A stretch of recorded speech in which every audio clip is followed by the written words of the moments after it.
Music by Sonu सनहिया। हमारा से प्यार कैलू दोसरा से शादी, बीच मझधार छोरी बोझा दिलू लादी।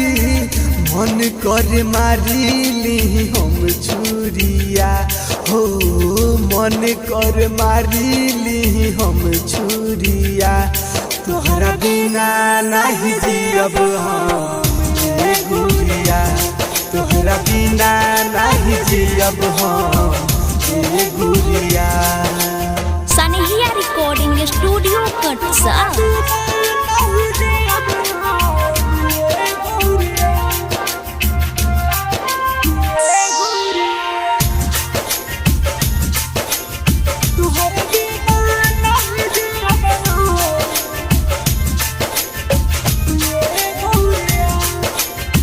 घूमी घूमी पिया तानी हम तो शराब रे, तू ही तो कैलू हमार जिंदगी खराब रे।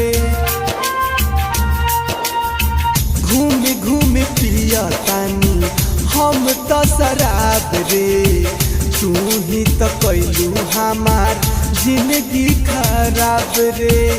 तू ही तो कैलू हमार जिंदगी खराब रे।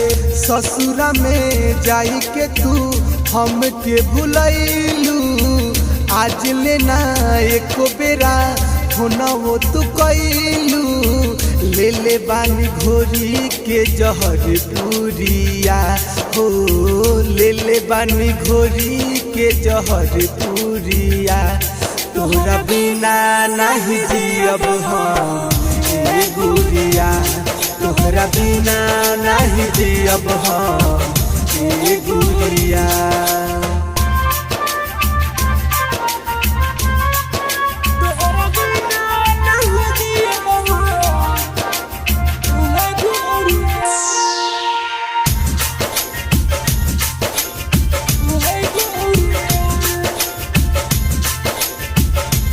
सनहिया रिकॉर्डिंग स्टूडियो कटसा। गौआ के लोग कहे हम के हो पागल, तोहर के सोची सोची रात बीते जागल।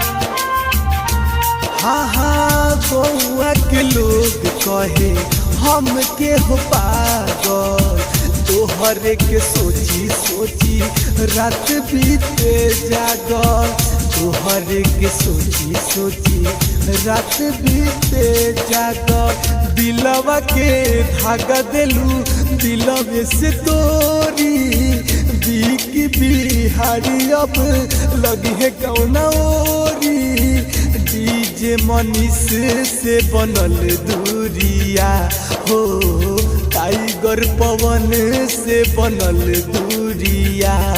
तोहरा बिना नहीं जियब हम गुरिया, तोहरा बिना नहीं जियब हम गुरिया।